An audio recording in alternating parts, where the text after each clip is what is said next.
स्वामी को लेकर बाबू सिंह कुशवाहा का बड़ा बयान सामने आया है। बाबू सिंह कुशवाहा ने कहा है कांग्रेस, बसपा, भाजपा या फिर समाजवादी पार्टी के मुखिया अखिलेश यादव स्वामी प्रसाद का साथ छोड़ सकते हैं, लेकिन वो हमारे बड़े भाई हैं। हर मुश्किल के समय में मैं उनके साथ खड़ा हूं। मैं तो पहले भी कह रहा था कि हमारी आपकी जन अधिकार पार्टी है, आप आए और राष्ट्रीय अध्यक्ष बने, मैं सेनापति बनकर आपके साथ खड़ा रहूंगा। और आज भी मैं कह रहा हूं, लेकिन क्या था, स्वामी प्रसाद मौर्य ने अपनी पार्टी बना ली है, राष्ट्रीय शोषित समाज पार्टी। और इस वक्त की यह खबर आ रही है कि स्वामी प्रसाद मौर्य ने एमएलसी पद से भी इस्तीफा दे दिया है, समाजवादी पार्टी से भी सदस्यता भंग कर ली है। दोस्तों नमस्कार, आप देख रहे हैं नारायण न्यूज। नारायण न्यूज के साथ मैं रमेश मौर्य। इस वक्त की यह बड़ी खबर है। आपको बता दें, दो नेता आमने सामने।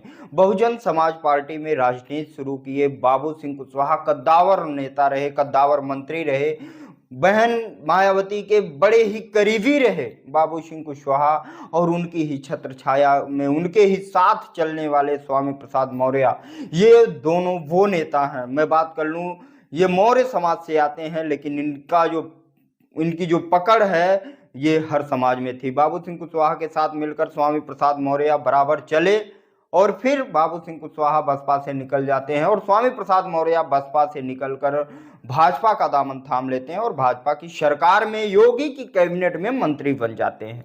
भाजपा सरकार में मंत्री रहते हैं, लेकिन जब स्वामी प्रसाद मौर्य यह देखते हैं कि अखिलेश यादव मुख्यमंत्री बनने वाले हैं, 2022 के चुनाव में भाजपा से देते हैं इस्तीफा और साइकिल पर सवार होते हैं स्वामी प्रसाद मौर्य।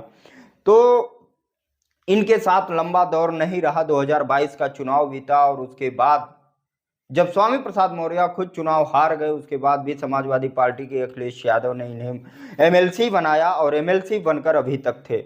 बात आई इस्तीफा की, 12 फरवरी को बातचीत हुई और 13 फरवरी को एक पत्र लिखा अखिलेश यादव को और समाजवादी पार्टी के राष्ट्रीय महासचिव पद से इस्तीफा देते हैं। उसके बाद क्या होता है, एक हफ्ते बाद खबर आती है राष्ट्रीय शोषित समाज पार्टी को ये रीलॉन्च करेंगे, क्योंकि यह पार्टी बनी थी 2013 में। इसको बनाया था साहेब सिंह धनगर ने, लेकिन अब वो दूसरी पार्टी चला रहे हैं, तो उनकी इसी पार्टी को रीलॉन्च करेंगे स्वामी प्रसाद मौर्य।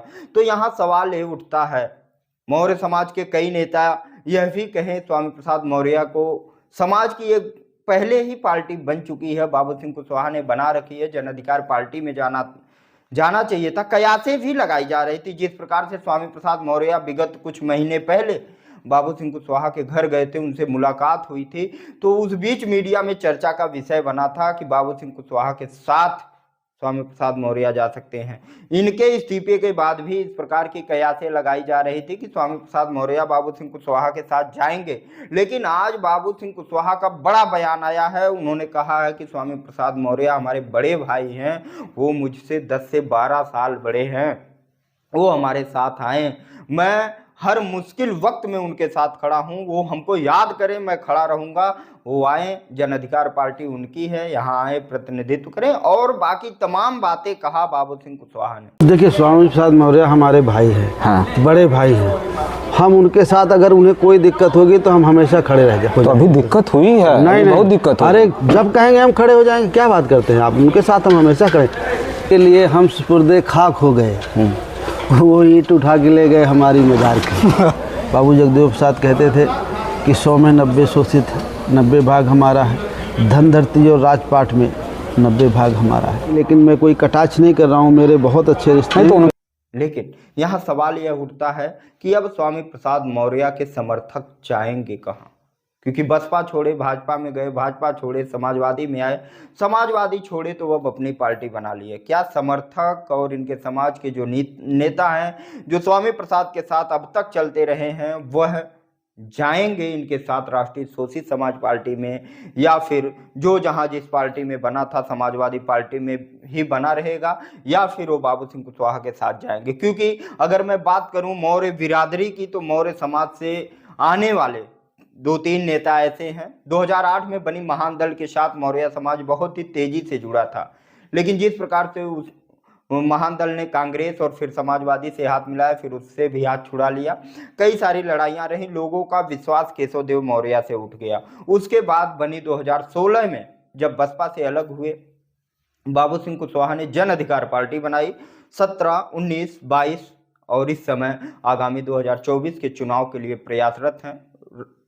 संपूर्ण भागीदारी यात्रा निकाले हैं, पूरे प्रदेश में वो जा रहे हैं। कई प्रदेशों में बाबू सिंह कुशवाहा दौरा कर रहे हैं। उनका कद काफी बड़ा है। आपको बता दें, इस समय डिप्टी सीएम केशव प्रसाद मौर्य के बाद अगर कोई मौर्य बिरादरी का नेता है जो चर्चा में रहता है, जो मौर्य बिरादरी की पहचान बनता है, जो मीडिया के माध्यम से यह निकल कर आता है, तो वो आते हैं बाबू सिंह कुशवाहा।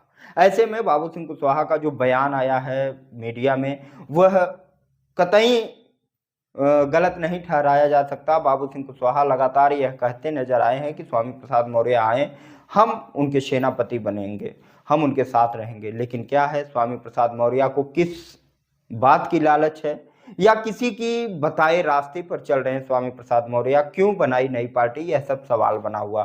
फिलहाल आपको यह बता दें, जो जन अधिकार पार्टी है, इसके जो मुखिया बाबू सिंह कुशवाहा लगातार लोगों के बीच में संपूर्ण भागीदारी यात्रा के माध्यम से अपने जिसकी जो नारा है इनका, जिसकी जितनी संख्या भारी उसकी उतनी हिस्सेदारी, इस नारे पर लगातार कार्य कर रहे हैं। वो कह रहे हैं जन अधिकार पार्टी ही नहीं, यह एक विचारधारा है, यह एक मिशन है, यह एक मूवमेंट है जो पिछड़े दलित अक़लियत के साथ, अल्पसंख्यक के साथ लगातार उनके हक हिस्से की लड़ाई लड़ रही है।